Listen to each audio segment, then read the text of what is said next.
Le roi traître Hérode, trompé par les mages, envoie ses sbires à Bethléem et dans tous les environs pour tuer les enfants de moins de 2 ans. Mais tu n'as donc rien obtenu, barbare, cruel et arrogant.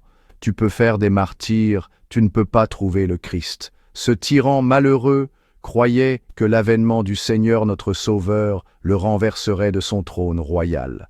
Mais il n'en est pas ainsi. Le Christ n'était pas venu pour usurper la gloire d'autrui, mais pour nous faire don de la sienne. Il n'était pas venu pour s'emparer d'un royaume terrestre, mais pour accorder le royaume des cieux.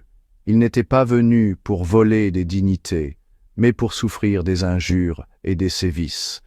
Il n'était pas venu pour préparer sa tête sacrée à un diadème de pierreries, mais à une couronne d'épines.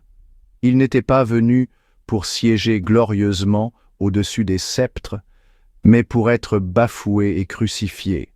À la naissance du Seigneur, Hérode a été troublé et tout Jérusalem avec lui. Quoi d'étonnant si l'impiété est troublée par la naissance de la bonté? Voici qu'un homme en armes s'effraie de celui qui est couché dans une mangeoire. Un roi orgueilleux tremble devant l'humble, celui qui est revêtu de pourpre redoute le tout-petit enveloppé de l'ange. Il feignait de vouloir adorer celui qu'il cherchait à faire périr.